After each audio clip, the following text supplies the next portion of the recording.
Use your headphone.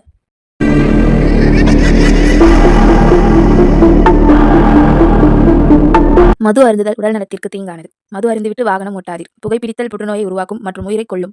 நமது சொந்த ஊர்கள்ல பழைய பில்டிங், பழைய ஹாஸ்பிட்டல் மற்றும் பள்ளிக்கூடம் மற்றும் நிறைய பில்டிங்கள் புதுசா கட்டடம் கட்டினதுக்கு அப்புறம் அந்த கட்டடத்தை, அதாவது பழைய கட்டடத்தை கைவிடப்பட்டு அங்கு பழைய ஜாமான் மற்றும் பொருட்களை போட்டு அடைச்சு வச்சிருப்பாங்க. அப்படி அந்த கட்டடத்துக்கு பக்கத்துல போகும் பொழுதே மர்மமாகவும் அமானுஷ்யமாகவும் பயமாகவும் சில பேருக்கு தெரிஞ்சிருக்கும். அந்த மாதிரி ஒரு ஊர்ல ஹாஸ்பிட்டல்ல பழைய பில்டிங் ஒண்ணு கைவிடப்பட்டிருக்குங்க. அது ஒரு பழைய பில்டிங் தான். அது பழசானதால கைவிடப்பட்டதா, இந்த சம்பவத்தால அந்த அமானுஷ்ய சம்பவம் ஒரு ஆன்மாவால அந்த கட்டடம் கைவிடப்பட்டதா? ஆமாங்க, இன்னைக்கு நம்ம பார்க்க போற அந்த உண்மையான அதிபயங்கர சம்பவம் ஒரு அரசு மருத்துவமனையில ஒரு மருத்துவ கட்டிடம், அதாவது பழைய கட்டிடத்தை இந்த அமானுஷ்ய விஷயத்தால கைவிடப்பட்டிருக்கதா? இந்த சம்பவத்தை நமக்கு சொன்னவர் சொல்லியிருக்காரு. இரவு நேர காவலரா அந்த ஹாஸ்பிட்டலுக்கு புதுசா ஒருத்தர் வேலைக்கு வர்றாருங்க. அப்படி அவர் வேலைக்கு வந்த 1, 2, 3வது நாள், அந்த 3 நாளுமே அந்த ஆன்மாவால அவர் பாதிக்கப்பட்டு, பின்பு அந்த 3வது நாள் அவருக்கு என்ன நடந்தது, அவர் அந்த ஆன்மா கிட்ட இருந்து எப்படி தப்பிச்சாரா இல்லையா அப்படிங்கிற முழு உண்மை சம்பவத்தை நாம இன்னைக்கு பார்க்கலாம். வாங்க நண்பர்களே, அந்த வீடியோக்குள்ள போகலாம்.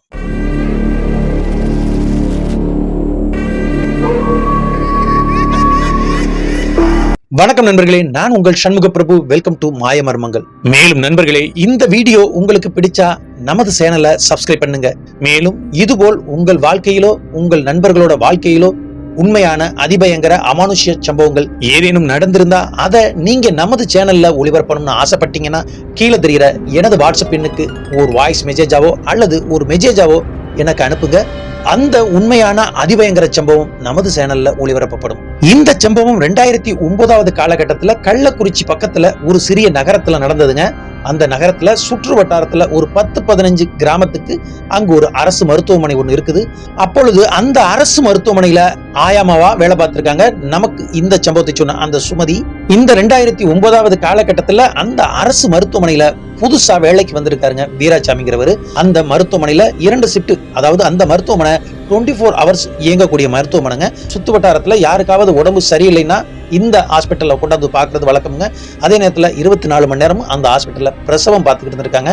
2 வார்டு நர்ஸ், ஒரு டாக்டர், ஒரு ஆயாமா, இந்த வாட்ச்மேன், அப்படி இரவு நேரத்துல தங்கி அந்த ஹாஸ்பிட்டல் நடந்துகிட்டு இருந்திருக்கு. அந்த ஒரு காலகட்டத்துல இந்த வீராசாமி அங்கு வேலைக்கு வர்றாருங்க. பகல்ல ஒரு ஷிப்ட் முடிஞ்சிடும், இரவு ஒரு ஷிப்ட் ஆகும். இந்த வீராசாமி இரவு நேர வேலைக்காக அங்கு வந்து வேலைக்கு சேர்றாரு. அங்கு இரவு நேர வேலையில இந்த வீராசாமி இருக்கும் பொழுது அவர் கூட வேலை பார்த்தவங்க தான் இந்த சுமதி. வீராசாமிக்கு முன்னரே இந்த சுமதி அந்த ஹாஸ்பிட்டல்ல நீண்ட காலமா அங்கு வேலை பார்த்துக்கிட்டு இருக்காங்க. இரவு நேரத்துல ஒரு டாக்டர், 2 நர்ஸ் அங்கு வேலை பார்த்துக்கிட்டு இருக்காங்க. இந்த இரவு நேர காவலர்னா அங்கு அடிக்கடி எந்த கேஸும் வராது. அதாவது உடம்பு சரியில்லாம அடிக்கடி யாராவது வரமாட்டாங்க. ஒரு சில பேர் அங்கு தங்கி இருக்காங்க. எப்போவாவது ஒரு சில பேர் இரவு நேரத்துல வர்றது.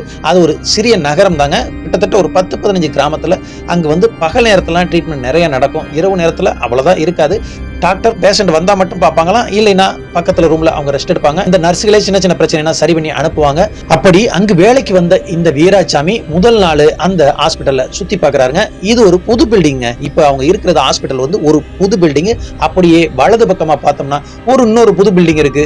இந்த பில்டிங்ல வச்சு டாக்டர் பேஷண்ட் எல்லாம் செக் பண்ணிட்டு ஏதாவது பிரச்சனைனா பக்கத்துல இருக்க அந்த பில்டிங்ல பெட் நிறைய இருக்கும், அங்க அட்மிட் பண்ணுவாங்க. அப்படி தாங்க ட்ரீட்மெண்ட் போயிருக்கு. அதுக்கு நேர் ஆப்போசிட்ல, அதாவது பேக் சைடு நேர பின்னால வந்தோம்னா ஒரு பெரிய ஒரு பில்டிங் ஒண்ணு, அது எப்பொழுதும் மூடிய தாங்க கிடக்கும். அங்கு இந்த பில்டிங்க்கு தேவையான பொருட்கள் மற்றும் பழைய ஜாமான்கள்லாம் அங்கு பூட்டி வைக்கிறது அங்க வழக்கம். பழைய பொருட்கள் அனைத்தையுமே அங்கு கொண்டே வச்சிருப்பாங்க. அந்த சாவியும் இந்த சாவியும் இந்த புதுசா வந்த இந்த வீராசாமி கிட்ட தான் கையில இருக்குது. இரவு நேரத்துல யாரும் சரியா ட்ரீட்மெண்ட்டுக்கு வரமாட்டாங்க. அப்படி அந்த நேரத்துல இந்த நர்ஸுகளோடவும் டாக்டர் மற்றும் இந்த கதையை சொன்ன அந்த சுமதி அவர்கள் எல்லாரும் தனியா உட்காந்து பேசிக்கிட்டு இருப்பாங்க. அப்படி ஒரு 11 மணிக்கு மேல ஆனிச்சுன்னா இந்த நர்ஸ் மற்றும் ஒரு சிலர் தூங்கிடுவாங்க. யாராவது ஒரு சிலர் மட்டுமே முழிச்சிருப்பாங்க. அப்படி இந்த வீராசாமி முதல் நாள் டியூட்டிக்கு வர்றாரு. இங்கு இருக்கிற நடைமுறை எல்லாம் இந்த சுமதி விளக்கமா சொல்லிடுறாங்க. 11 மணி ஆனா கேட்டு சாத்திரணும். யாராவது வந்து கேட்ட தட்டுனா மட்டும்தான் திறக்கணும். வேற எங்க நீங்க போக வேணாம், இந்த பெஞ்சிலே நீங்க படுத்துக்கலானே அப்படின்னு இந்த சுமதி சொல்லிடுறாங்க. குறிப்பா பின்னால ஒரு பில்டிங் ஒன்று இருக்கு, அங்கு நீங்க இந்த இரவு நேரத்துல போய் அதை எதுவும் செக் பண்ண வேணாம், அதுக்கு பின்னால கார்டு இருக்கு, அங்கெல்லாம் எதுவும் நீங்க போக வேணாம், முன்னால மட்டும் பாத்துங்க அப்படின்னு சொல்லிட்டு அவங்க வேலையை பாக்குறாங்க. இந்த வீராசாமியும் ஏமா பின்னால இருக்கிற அந்த பில்டிங்கு போக வேணாம் அப்படின்னு குறிப்பிட்டு சொல்ற அப்படின்னு இந்த சுமதி கிட்ட கேட்கறாங்க. இந்த சுமதியோ நான் சொல்றேனே, இன்னைக்கு தானே நீங்க வேலைக்கு வந்துறீங்க, நான் முழுசா சொல்றேன் அப்படின்னு சொன்னதுக்கு அப்புறம் இந்த வீராசாமியும் கொஞ்சம் யோசிச்சுக்கிட்டே என்ன இக்கு வச்சு பேசுறாங்களே அப்படின்னு இவரு அந்த கேட்டுக்கு பக்கத்துல போய் நிக்கிறாரு. இரவு 11 மணி ஆகுது. இவர்கள் சொன்னபடியே அந்த கேட்டை சாத்திட்டு இவர் வந்து அந்த பெஞ்சில படுக்கிறாரு. இவருக்கு புது இடம், முதல் நாள் டூட்டி, இவருக்கு தூக்கம் வரல. உள்ள நர்ஸுகளோட கொஞ்ச நேரம் பேசுறாங்க. அவங்களும் பரஸ்பரம் விசாரிக்கிறாங்க, எங்கிருந்து வர்றீங்க என்ன ஏதுன்னு விசாரிக்கிறாங்க. எல்லாத்தையும் விசாரணையெல்லாம் முடிச்சுட்டு சரிண்ணே நாங்க கொஞ்ச நேரம் தூங்குறோம், நீங்க யாராவது வந்தா எழுப்புங்க அப்படின்னு சொல்லிட்டு அந்த நர்ஸ் படுத்துறாங்க. இந்த சுமதியும் உள்ள போய் படுத்துறாங்க. இவருக்கு புது இடம், அவருக்கு தூக்கம் வரல. அப்படியே அந்த பெஞ்சில படுத்து தூங்குறாரு. அவருக்கு தூக்கம் வரலங்க. இரவு நேரம் 11:30 12 மணி ஆகுதுங்க. அதாவது இந்த ஹாஸ்பிட்டல்ல இருந்து அந்த கேட்டுக்கும் இடையில வெளியில வெட்ட வெளியில தாங்க சின்ன பெஞ்சில போட்டு படுத்திருக்காரு. அந்த ஹாஸ்பிட்டலுக்கு முன்னாடி நிறைய புங்க மரம் எல்லாம் இருக்கு. அப்படியே அது காத்துல மெல்ல ஆடுதுங்க. அந்த இலைகள் ஒன்று ஒன்றா அப்படியே கீழே விழுகிற அந்த மெல்லிய சத்தமும் மேல நிலா வெளிச்சம், அரை நிலா வெளிச்சம் அப்படியே படர்ந்து விழுகுது. இவருக்கு பல யோசனை, ஆனா இவருக்கு புது இடங்கிறதுனால தூக்கம் வரல. அப்படியே மெல்ல காலாட இந்த ஹாஸ்பிட்டல் அப்படி சுத்தி வரலாம்ட்டு இவர் அப்படியே எழுந்து மெல்ல அப்படியே நடந்து வர்றாருங்க. இந்த புது பில்டிங் எல்லாம் சுத்தி பாக்குறாரு. சுத்தி பார்த்துட்டு அப்படியே பேக் சைடு வர்றாரு. இவருக்கு இன்னைக்கு தான் இங்க டூட்டி போட்டிருக்காங்க. பகல்ல வந்து பார்த்தாரு, பேக் சைட்ல எல்லாம் வந்து பார்க்கல. இந்த இரவு நேரத்துல இந்த பேக் சைட்ல போக வேணாம்னு அந்த சுமதியும் சொல்லியிருக்காங்க. அதே மீறி மெதுவா அந்த இடத்தை அப்படியே வலம் வந்து அப்படியே பாக்குறாருங்க. அந்த பழைய பில்டிங்க்கும் இந்த புது பில்டிங்க்கும் இடையில கிராஸ் பண்ணி வர்றாருங்க. அந்த பழைய பில்டிங்க்கு அவர் போகல. இந்த புது பில்டிங் ஓரமாவே அந்த பழைய பில்டிங்கை பார்த்துக்கிட்டே கிராஸ் பண்ணி அப்படியே பின்னால இருக்க அந்த காட்டு ஓரம், அதாவது சுத்தி காம்பவுண்ட் போட்டிருக்கு, ஆனா பின்னால ஒரு வழி இருக்குங்க. அப்படியே மெல்ல அது வழியா இவருக்கு தூக்கம் வராத காரணத்தினால அப்படி காலாட நடக்கிறாரு. அப்படி போயிட்டு திரும்ப வர்றாருங்க. திரும்ப வரும்பொழுது இந்த பழைய பில்டிங்ல லைட் வெளிச்சம் எரியற மாதிரி இவருக்கு தெரியுது. என்னடா பழைய பில்டிங்ல யாருமே இல்ல, இப்ப லைட் வெளிச்சம் இருக்குது. அவர் மெல்ல அந்த பில்டிங்கை உத்து கவனிக்கிறாரு. கிட்டத்தட்ட ஒரு 50-60 மீட்டர்ல இருக்கிறாரு. அந்த பில்டிங்கோட முகப்பு இந்த பில்டிங்கை நோக்கி தான் இருக்கும். அப்படி அது பழைய பில்டிங், இப்ப என்ன லைட் எரியற மாதிரி இருக்கே அப்படின்னு மெல்ல கவனிக்கிறாரு. உள்ள யாரோ நடமாடுற மாதிரி அவருக்கு ஒரு ஃபீல் ஆகுதுங்க. இந்த கண்ணாடியில, அதாவது இந்த ஜன்னல் கண்ணாடியில உள்ள லைட் எரியற மாதிரி இருக்கு. அதுல யாரோ நடந்து போறது மாதிரியும் வர்றது மாதிரியும் இவருக்கு தோணுது. இவர் மெல்ல அதை உத்து நோக்கி பார்க்கிறாரு. அந்த பில்டிங்ல யாருமே இல்ல, பழைய ஜாமான்லாம் போட்டிருக்காங்க அப்படின்னு சொல்றாங்க. இப்ப யாரு உள்ள நடமாடுறது அப்படின்னு இவர் மெல்ல அந்த பில்டிங்கை நோக்கி மெல்ல நடக்க ஆரம்பிக்கிறாரு. 2 அடி எடுத்து வச்சிருப்பாரு. அப்படியே அந்த பில்டிங்ல லைட் எரிஞ்சது இல்ல, அது அப்படியே ஆஃப் ஆகுதுங்க. உள்ள லைட் ஆஃப் ஆனோட இவருக்கு சந்தேகம் வருதுங்க. இவருக்கு பயம் வரல, இவர் காவலரா இருக்கிறதுனால பின்னால இருக்கிற அந்த பில்டிங்ல யாராவது திருட வந்திருப்பாங்களோ அப்படின்னு யோசிச்சுட்டு இவர் 2 அடி மறுபடியும் நடக்கிறாரு. அப்ப அந்த பில்டிங்ல இருந்து கதவு மெல்ல திறக்குது. இவர் அந்த இடத்துல நின்று பாக்குறாரு. ஒரு பெண்ணுங்க வெள்ளை ட்ரெஸ், அதாவது இந்த ஹாஸ்பிட்டல் எல்லாம் ஆபரேஷன் நேரத்துல பயன்படுத்துவாங்கல்ல, அந்த மாதிரி ஒரு வெள்ளை ட்ரெஸ்ஸை அப்படியே போட்டுக்கிட்டு கையில ஒரு கை குழந்தைங்க, குழந்தை முகம் தெரியல, கை குழந்தைய எடுத்துக்கிட்டு அப்படியே மெல்ல படிக்கட்டு விட்டு இறங்கி கீழே வர்றா. இதை பார்த்து ஷாக் ஆகுறாரு. இப்ப இந்த வார்டுல யாருமே இல்லைன்னு சொன்னாங்க, இப்போ ஒரு பெண் அங்கிருந்து இறங்கி வர்றாளேன்னு இவர் திகச்சு பயப்படல, திகச்சு அப்படியே பார்த்துக்கிட்டே இருக்காரு. அங்கு இறங்கின அந்த பெண் தலையை குனிஞ்சபடியே அப்படியே பின்னால ஒரு காடு இருக்குன்னு சொன்னல, அதை நோக்கி மெல்ல நடந்து போறாரு. இந்த வாட்ச்மேன் கையில ஒரு தடி வச்சிருக்காரு. இந்த பொண்ணு போறதை பார்த்துட்டு அந்த வாட்ச்மேன் சத்தம் போட்டு கூப்பிடுறாருங்க. ஏமா பின்னாடி போற, அது காட்டு வழி பாதை, அங்க எதுக்கு போற, அங்க போகாத அப்படின்னு சத்தம் போட்டுக்கிட்டே மெல்ல போறாரு. ஆனா அந்த பெண் அந்த கேட்டையும் கடந்து அந்த காட்டு வழிக்குள்ள போறா. இவர் நேர அந்த கேட்டு வரைக்கும் போறாருங்க. அந்த கேட்டை தாண்டல, அங்கிருந்தே சுத்தி முத்தியும் பாக்குறாரு, யாரையும் காணணும். அப்படியே இவர் வேகமா வர்றாரு ஹாஸ்பிட்டலுக்கு, அதாவது இந்த புது பில்டிங் ஹாஸ்பிட்டலுக்கு வர்றாருங்க. இங்கதான் 2 நர்ஸ் டாக்டர் உள்ள தூங்கிட்டு இருப்பாங்க, இந்த சுமதியும் இருக்காங்களே. அப்படியே இவர் வேகமா வரும்பொழுதே அங்க கேட்டுக்கு பக்கத்துல ஒரு கார் ஒண்ணு வந்து நிக்குதுங்க. அங்க ட்ரீட்மெண்ட்டுக்காக ஒரு 3 பேர் கார்ல அவசரமா இறங்குறாங்க. ஒரு வயசான அம்மாவை கூட்டிட்டு வந்திருக்காங்க. உடனடியா இவர் கதவை திறந்து விட்டு அவர்களுக்கு ட்ரீட்மெண்ட் நடக்குது. அப்ப இந்த சுமதி கிட்ட இவர் வேகமா போய் சொல்றாரு, அக்கா பின்னாடி பில்டிங், அதாவது எனக்கு தூக்கம் வரல, அப்படியே சுத்தி பார்த்தேன், பின்னாடி பில்டிங்ல யாரோ உள்ள நடந்துகிட்டு இருந்த மாதிரிச்சு. நான் போய் பார்க்கும்பொழுது ஒரு பொண்ணு கை குழந்தையோட கீழே இறங்கி அப்படியே பின்னால அந்த காட்டுக்குள்ள போயிட்டாக்கா அப்படின்னு இவர் பதறிக்கிட்டு சொல்லும் பொழுது அந்த சுமதி அப்படியே திகச்சு போய் தன்னை எரியாம அப்படியே நிக்கிறா. அப்படியே நின்றுட்டு இவன்ட்ட ஒரு வார்த்தையை சொல்றா, தம்பி பின்னால பில்டிங் நீ போகாத, அங்க எதுவும் இல்லை அப்படின்னு நான் சொன்னேன்ல, அப்புறம் எதுக்கு அங்க போனேன் அப்படின்னு சத்தம் போடுறாங்க. யாக்கா என்னாச்சு, அந்த பொண்ணு அங்கிருந்து இறங்கி போச்சே அப்படின்னு இவர்கிட்ட சொல்லும் பொழுது, நான் சொல்றேன் தம்பி முழுசையும் அப்படின்னு சொல்லிட்டு இங்க ட்ரீட்மெண்ட்டுக்கு வந்தாங்கல்ல அந்த வயசான அம்மா கூட்டிட்டு வந்தாங்கல்ல 2 பேரும், அவங்களுக்கு இந்த ட்ரீட்மெண்ட் எல்லாம் முடிச்சுட்டு அவங்களும் அரை மணி நேரத்துல திரும்ப அந்த கார் எடுத்து கிளம்புறாங்க. இவர் திரும்பவும் அந்த கேட்டை லாக் பண்ணிட்டு மறுபடியும் அந்த வெளியில இருக்க அந்த பெஞ்சுக்கு பக்கத்துல வந்து உட்காரும் பொழுது இந்த சுமதி நர்ஸு கிட்ட எல்லா விஷயத்தையும் சொல்லிட்டு, அந்த நர்ஸு இந்த சுமதி இவங்க 3 பேரும் இந்த வீராசாமியை வெறிக்க பாக்குறாங்க. இந்த வீராசாமியும் அவங்கள்ட்ட பக்கத்துல போயிட்டு இங்க சுமதி கிட்ட சொன்னதை அப்படியே அந்த நர்ஸு கிட்டையும் சொல்றாங்க. உடனே அந்த நர்ஸும், தம்பி நீ பின்னால எல்லாம் போக வேணாம், நீ முன்னால இருந்தா போதும் அந்த நர்ஸு கண்டிப்பா கடுமையா சொல்றாங்க. மேற்கொண்டு இவர் எதுவும் கேட்க விரும்பலங்க. இவருக்கு ஒரே குழப்பமா இருக்கு. ஒரு பெண்ணு இரவு நேரத்துல ஹாஸ்பிட்டல்ல இருந்து இறங்கி வெளியில போறாங்க அப்படின்னு சொல்றேன், இவங்க கண்டுக்க மாட்டாங்களே அப்படின்ட்டு இவர் மேற்கொண்டு எதுவும் அவங்கள்ட்ட கேட்டுக்கல.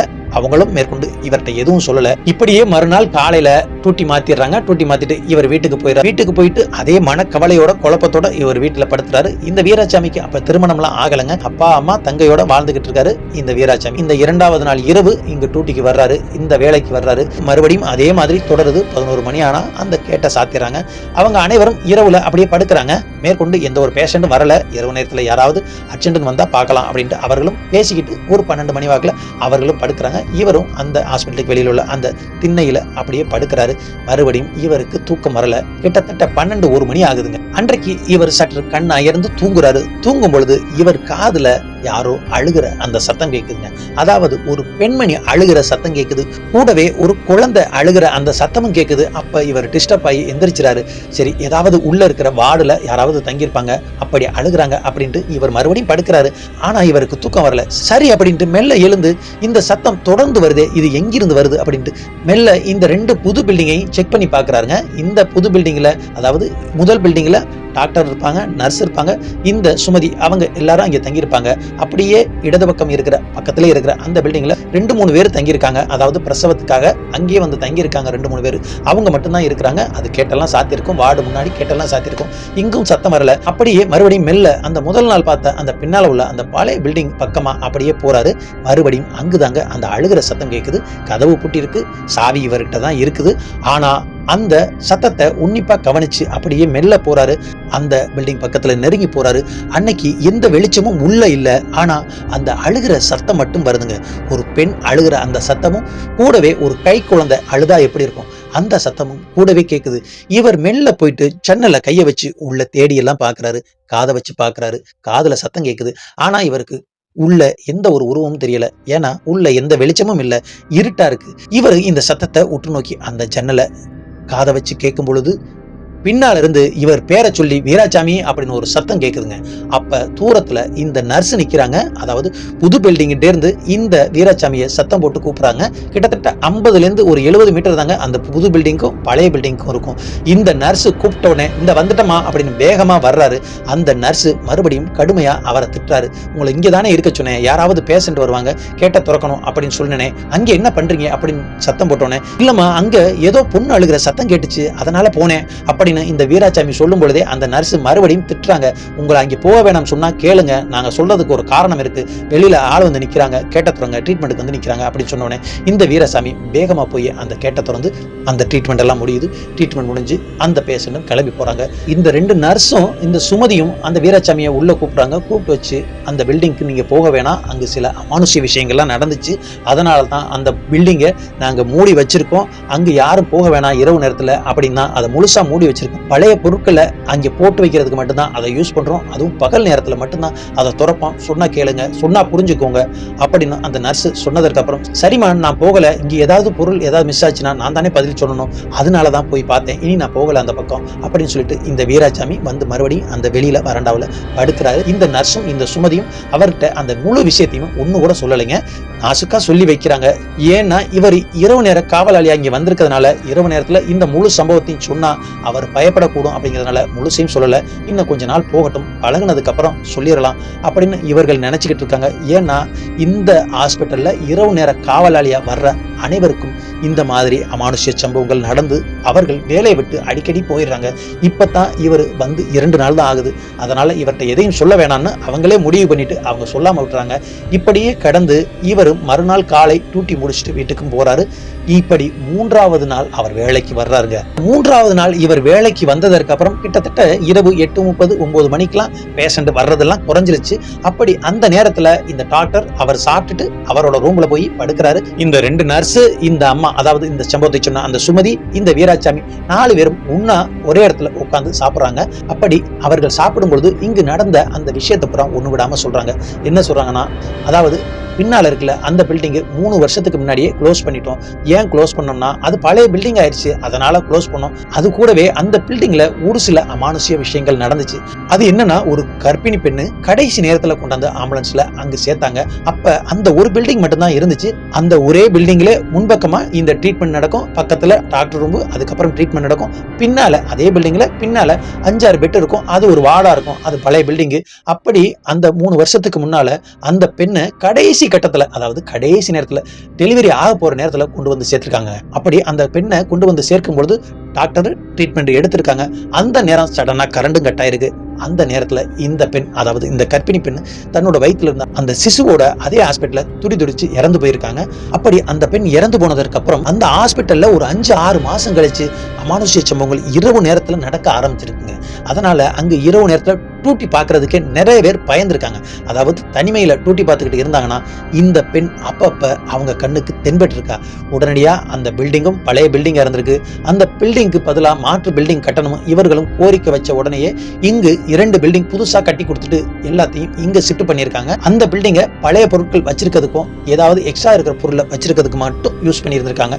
அதுவும் பகல் நேரத்துல மட்டும்தான் திறந்திருக்காங்க. அப்படிங்கிற அனைத்து விஷயத்தையுமே இந்த வீராசாமி கிட்ட ஒண்ணு விடாம எல்லாத்தையும் முழுசா சொல்லிட்டாங்க. அவர்கள் சொன்னதற்கு அப்புறம் எல்லா விஷயத்தையும் கேட்ட இந்த வீராசாமி சற்று கலக்கம் அடைஞ்சாலும் சரிமா நான் பாத்துக்கிறேன் அப்படின்னு சொல்லிட்டு சாப்பிட்டு முடிச்சுட்டு அன்னைக்கு இரவும் அந்த வராண்டாவிலே படுக்கிறாருங்க. அதாவது ஹாஸ்பிட்டல் இருக்கும், ஹாஸ்பிட்டலுக்கு நேர ஒரு குறுக்கு சுவர் இருக்கும். உள்ள இந்த நர்ஸ், இந்த சுமதி அவங்க எல்லாம் படுத்திருப்பாங்க. அப்படியே ஒரு கதவு மட்டும் தாங்க வெளியில வராண்டா இருக்கும். அந்த திண்ணையில இந்த காவலாளியான அந்த வீராசாமி படுத்திருப்பாரு. அவருக்கு நேர கேட்டு இருக்கும், இடையில அந்த மரங்கள் இருக்கும். அப்படி அந்த கேட்டுக்கு நேர படுத்திருப்பாருங்க. யாராவது வந்து கேட்ட தட்டினா இவர் எழுந்து போறதுக்கு வசதியா இருக்கும். அதனால அங்க படுத்திருக்காரு. இரவு 12 மணிக்கு மேல ஆகுதுங்க. ஆழ்ந்த உறக்கத்துல இருக்காரு. அப்படியே அவருக்கு உடம்பெல்லாம் ஜில்லுன்னு குளிராகுதுங்க. திடீர்னு காத்து சல்லுன்னு அடிக்குதுங்க. தூரத்துல நாய் அதிகமா குலைக்கிற அந்த சத்தம் கேக்குதுங்க. அப்படியே இவருக்கு தூக்கம் கலையுது.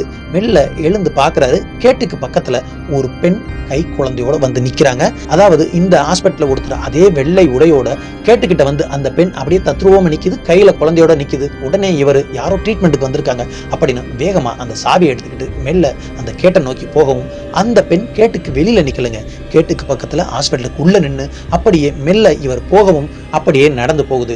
அந்த பெண்ணை பார்த்த அடுத்த செகண்ட் இவர் சுயநினைவை இழந்திருக்காருங்க. அப்படியே அந்த பெண்ணை ஃபாலோ பண்ணியே போயிருக்காருங்க. அப்படியே அந்த பொண்ணு நேர இந்த புது பில்டிங் 2 பில்டிங்கையும் தாண்டி அந்த பழைய பில்டிங் இருக்குல்ல அந்த பில்டிங் பக்கத்துல நேர போயிருக்கா. இவரும் பின்தொடர்ந்தே அப்படியே போறாரு. போகையில அந்த பில்டிங் ஜெகஜோதியா லைட் எல்லாம் எரிஞ்சிருக்கு. அங்கு இப்ப அந்த ஹாஸ்பிட்டல் ரன் ஆகுற மாதிரியே இவருக்கு முழுசா தெரிஞ்சிருக்குங்க.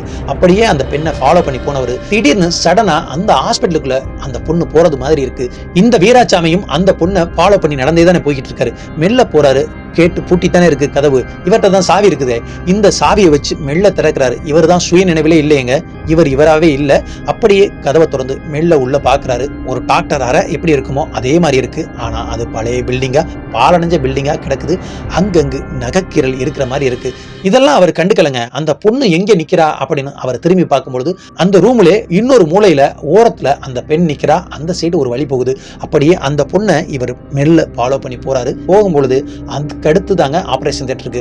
அங்க போய் பாக்குறாரு. அங்கும் அந்த பொண்ணை காணோம். அது ஒரு ஆபரேஷன் தியேட்டர் இருக்கு. அதையும் கடந்து போய் உள்ள போய் பார்த்தா ஒரு சின்ன ரூம் இருக்குங்க. கிட்டத்தட்ட 5-6 பெட் அங்க கிடக்குது. அங்க நேர இந்த வீராசாமி போனவர் அந்த வாசல் படியில, அதாவது நடு ரூமுக்கு போயிட்டாரு. ஆபரேஷன் தியேட்டர் நடு ரூமுக்கு போயிட்டாரு. அந்த ரூமுக்கு அந்த பக்கம் அந்த வார்டு இருக்கு. அதாவது 5-6 பெட் உள்ள அந்த வார்டு இருக்கு.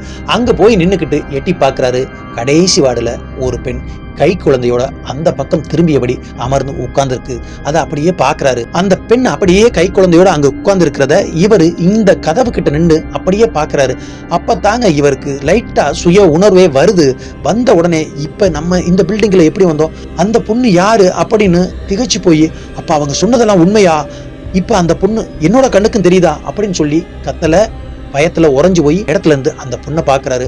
அப்ப அந்த பொண் தலையை குனிஞ்சபடி கீழே நின்ன அந்த பொண் அப்படியே மெல்ல இவரை நோக்கி சைடா திரும்பி பாக்குது.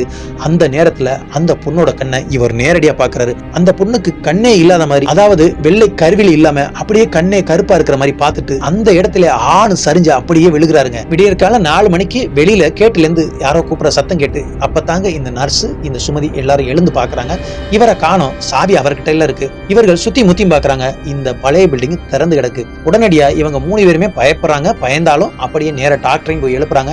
அப்படியே எழுப்பிட்டு இவர்கள் 4 பேரும் அந்த பில்டிங்குள்ள வர்றாங்க. வந்து பார்த்தா இவரு கண் வெளிச்சபடி சுயநினைவே இல்லாம கீழே விழுந்து படுத்து கிடக்கிறாரு. கிட்டத்தட்ட 2 மணி நேரம் அதே பில்டிங்ல சுயநினைவே இல்லாத மாதிரி கிடக்கிறாரு. கஷ்டப்பட்டு அங்கிருந்து அவரை தூக்கிட்டு வந்திருக்காங்க. தூக்கிட்டு வரும்பொழுதே இந்த சுமதி தாங்க கதவெல்லாம் பூட்டிட்டு இந்த சாவியும் கையோட எடுத்துட்டு இங்க பெட்டில வச்சு இவருக்கு ட்ரீட்மெண்ட் நடந்திருக்கு. காலையில அவங்க அப்பா அம்மாவுக்கு தகவல் சொல்லி அவங்களும் வந்துடுறாங்க. வந்ததற்கு அப்புறம் ட்ரீட்மெண்ட் முடிஞ்சதுக்கு அப்புறம் அவன் நடந்து அவங்க கூட போறான். அவங்க அப்பா அம்மா கிட்ட இந்த நர்ஸ் நைட்டு இவன் ஒரு இடத்துல மயங்கி போய் கிடந்தான், இவனுக்கு உடம்புல எந்த பிரச்சனை இல்லையா, நல்லா இருக்கிறான், 2 நாள் கழிச்சு இவன் வேலைக்கு வந்தா போதும் அப்படின்னு சொல்லி இந்த நர்ஸ் அனுப்புறாங்க. உடனே இந்த சுமதியும் நர்ஸை பார்த்துட்டு அக்கா அவங்கள்ட்ட முழுசையும் சொல்லிருங்க, அப்பதான் அவருக்கு என்ன பிரச்சனைன்னு அவங்களுக்கு தெரியும் அப்படின்னு இந்த நர்ஸை பார்த்து சொல்லும் பொழுது நர்ஸும் இப்படி ஒரு சம்பவம் நடந்துச்சுன்னு நான் உங்கள்ட்ட எப்படிமா சொல்ல முடியும், இந்த மாதிரி பேயை பார்த்தான், இந்த மாதிரி பேய் இருக்கு, பேயினால மயங்கி விழுந்தான் அப்படிங்கிற சம்பவத்தை எல்லாம் சொன்னா அவங்கள்ட்ட நம்புவாங்களா, அப்படி ஒரு சம்பவத்தை நான் நர்ஸா இருந்துகிட்டு சொல்லலாமா, அப்படி எல்லாம் சொல்ல முடியாது, அவர்களே பார்த்துக்கிட்டோம் அப்படின்னு அந்த நர்ஸும் சொல்லிடுறாங்க. இந்த சுமதிக்கு மனசு கேட்கலங்க. அந்த வீராசாமியோ சின்ன பையன், இவங்க உடம்புல ஏதாவது பிரச்சனை அப்படின்னா ஹாஸ்பிட்டலுக்கு, அதாவது பிரைவேட் ஹாஸ்பிட்டலுக்கு எதுவும் கொண்டு போய் பார்க்க போறாங்க அப்படின்ட்டு இவங்க நேர அவங்க அப்பா அம்மா கேட்ட விட்டு வெளியில போகும்பொழுதே இந்த சுமதி போய் இங்க நடந்த விஷயத்தை பூரா ஒண்ணு விடாம சொல்லிடுறாங்க. பின்னால இருக்க அந்த ஹாஸ்பிட்டல் விஷயத்தையும், அந்த ஹாஸ்பிட்டல் உள்ள யாரும் போக மாட்டோம், இந்த பையன் அந்த ஹாஸ்பிட்டல திறந்து உள்ள போயிருக்கான், அங்கே மயங்கி போய் கிடந்தான், எப்ப மயங்கி போனானே தெரியாது, நாங்க 4 மணிக்கு தான் பார்த்தோம், பார்த்து தூக்கி வரும்பொழுதே என் குழந்தை என் குழந்தை என் குழந்தைன்னு ஒரு மாதிரி அழுதான். இங்க வந்து ட்ரீட்மெண்ட் எல்லாம் கொடுத்ததுக்கு அப்புறம் நார்மலா பேசுறான். ஆனா அப்பப்ப என்னோட குழந்தைன்னு சொல்றான். அதனால ஏதாவது ஆன்மா பாதிப்பா இருக்கும், அதனால அப்படி போய் பாருங்க ஐயா அப்படின்னு அவங்கள்ட்ட சொன்னோன்னே அவங்களும் சரிமான்னு சொல்லிட்டு இவனை நேர வீட்டுக்கு தாங்க கூட்டிட்டு போறாங்க. ஓரளவுக்கு நார்மலா இருக்கான், நார்மலா தான் பேசுறான், இப்போது மாதிரி பேசிக்கிட்டு இருக்கான். இவனை வீட்டுக்கு கூட்டிட்டு போறாங்க. இவனை வீட்டுக்கு கூட்டிட்டு போயிட்டு வீட்டுல சரியா இருக்கானா அப்படின்னு அவனை பாக்குறாங்க. சரியா மாலை 6 மணி இருக்கும். 6 மணிக்கு இவன் வீட்டோட ஒரு மூலையில உட்காந்துக்கிட்டு காலை நீட்டியபடி தலையில அடிச்சுக்கிட்டு என் குழந்தைய கொடு என் குழந்தைய கொடுன்னு கத்த ஆரம்பிச்சிருக்கான். உடனடியா அவங்க அப்பா அம்மா பயந்து போறாங்க. பயந்து போயிட்டு அந்த பொண்ணு சொன்னது உண்மைதான் அப்படின்னு சொல்லிட்டு பக்கத்துல ஒரு பிரபலமான மந்திரவாதி ஒருத்தர் இருந்திருக்காருங்க, காளி பூஜை பண்ணக்கூடியவர். அவரை நேர கூட்டிட்டு வர்றாங்க. கூட்டிட்டு வந்து இவருக்கு நடந்த விஷயத்தை பூரா முழுசா சொல்லிடுறாங்க. அந்த சுமதி தான் ஏற்கனவே சொல்லிட்டாங்கல்ல, அந்த விஷயத்தை பூரா சொல்லிடுறாங்க. இங்க அதே வீட்டுல அங்க வச்சு அவருக்கு அந்த பேய் ஓட்டுற சடங்கெல்லாம் நடக்குதுங்க. சில பூஜை பொருட்கள்லாம் வச்சுட்டு உடுக்கை பம்பை அடிச்சு சில எலுமிச்சை கொமட்டிக்காய் பூசணிக்காய் அப்படிங்கிற மாதிரி பழியெல்லாம் கொடுத்துட்டு சில தின்பண்டங்களை படையலா வச்சு அந்த பெண்ணை, அதாவது இந்த வீராசாமியோட உடம்புல இருக்க அந்த பெண்ணை அழைக்கிறாங்க. அந்த பெண் வந்து அழுதுகிட்டு ஆடுது. அது ஆடிக்கிட்டு என்ன சொல்லுதுன்னா, என்னோட குழந்தைக்கு பால் தர மாட்டாங்க, என்னோட குழந்தைய சரியா பார்க்க மாட்டாங்க அந்த ஹாஸ்பிட்டல்ல அப்படிங்கிற மாதிரி அவர் புலம்புறாருங்க.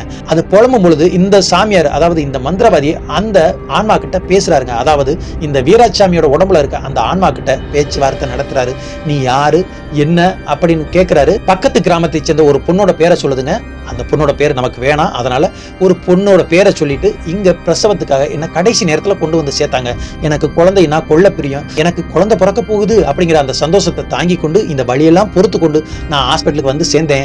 இப்ப எனக்கு குழந்தையும் நல்லபடியா பிறந்துருச்சு, எனக்கு தேவையானதை தரமாட்டாங்க, நான் அங்கேயே தனியா இருக்கிறேன், என்ன வீட்டுக்கு அனுப்ப மாட்டாங்க அப்படிங்கிற மாதிரி அந்த வீராசாமியோட வாயில இருந்து சொல்லியிருக்கு. உடனடியா இந்த மந்திரவாதி என்ன சொல்லியிருக்காருன்னா, சில பல பூஜை எல்லாம் பண்ணிட்டு, அம்மா நீ இறந்துட்ட, நீ முழுசும் இறந்துட்ட, நீ இறந்து 3 வருஷம் ஆகுது, உன்னோட குழந்தையும் இறந்துருச்சு, நீ 3 வருஷமா அதே ஹாஸ்பிட்டல்ல தான் இருக்கிற அப்படின்னு இந்த மந்திரவாதி அந்த ஆன்மா கிட்ட விளக்குறாரு. அந்த ஆன்மா இதை கேட்டு ஒரே கலேபரமாகுது. அதாவது இந்த வீராசாமி அப்படியெல்லாம் இல்ல, நான் சாகல, அப்படியெல்லாம் இல்ல, நான் சாகல அப்படின்னு அடம் பிடிக்குது.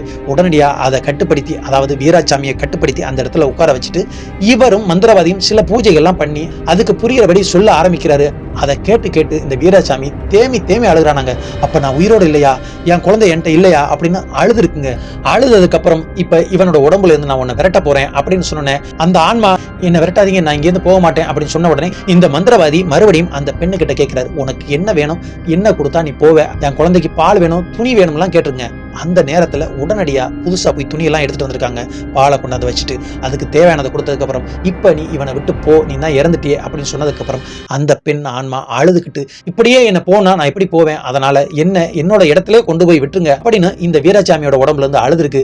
உடனே இந்த மந்திரவாதியும் அதெல்லாம் நான் செய்ய முடியாது, உன்னை இங்கிருந்து நான் அனுப்பணும் அப்படின்னு சொன்ன உடனே மறுபடியும் அது மன்றாடி கேட்குதுங்க. அந்த ஆன்மா மறுபடியும் மன்றாடி கேட்டோன்னே இந்த சாமியார், அதாவது இந்த மந்திரவாதி இந்த வீட்டுக்காரங்கிட்ட கேட்கிறாரு, உங்களால ஒரு உதவி பண்ண முடியுமா? இப்ப இந்த பூஜை முறைகளை அந்த ஹாஸ்பிட்டல்ல பின்னால போய் ஒரு அரை மணி நேரம் நான் பண்ணினா சரியாயிரும், அதனால அந்த ஹாஸ்பிட்டல்ல சின்ன பூஜை பண்றதுக்கு அனுமதி உங்களால வாங்கி கொடுக்க முடியுமா அப்படின்னு சொல்லி இந்த வீராசாமியோட அப்பா கிட்ட கேட்கும் பொழுது, இந்த வீராசாமியோட அப்பா அதெல்லாம் ஒத்துக்குவாங்க, நீங்க கிளம்புங்க அப்படின்ட்டு மறுபடியும் ஒரு காரை ஏற்பாடு பண்ணி அங்கிருந்து கிளம்பி நேரா ஹாஸ்பிட்டலுக்கு வந்து சேர்றாங்க.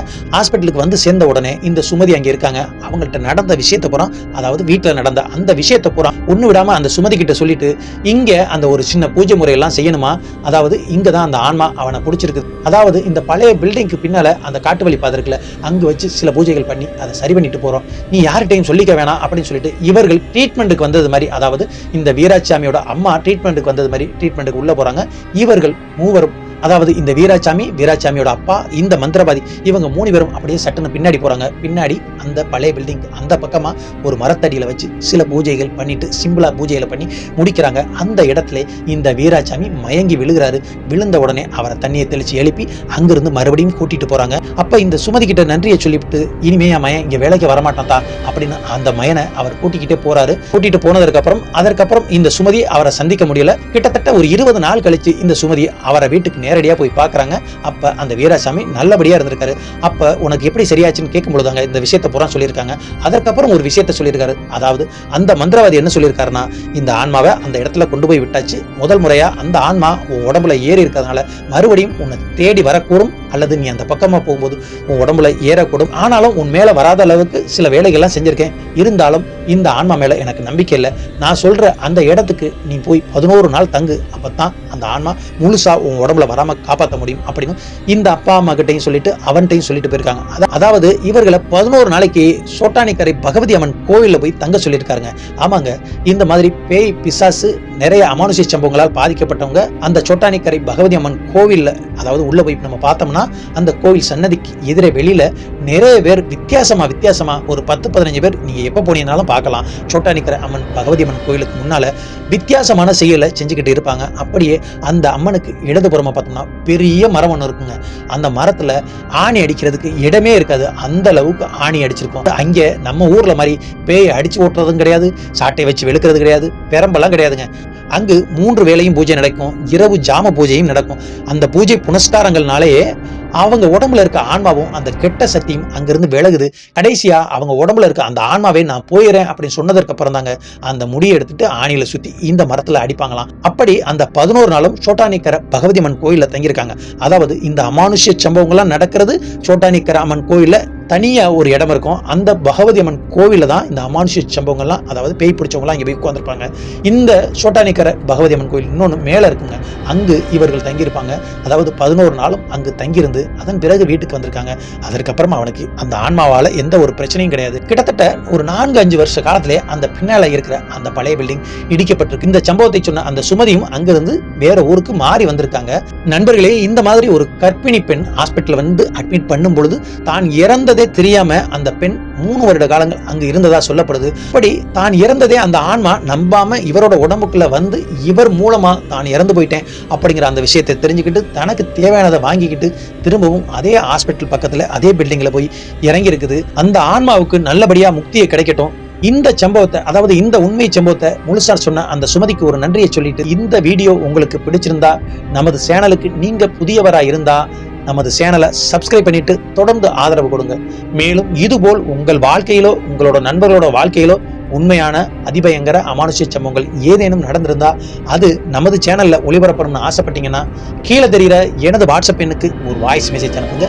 அந்த உண்மையான அதிபயங்கர சம்பவம் நமது சேனல்ல ஒளிபரப்பப்படும். நன்றி, வணக்கம். நான் உங்கள் சண்முக பிரபு.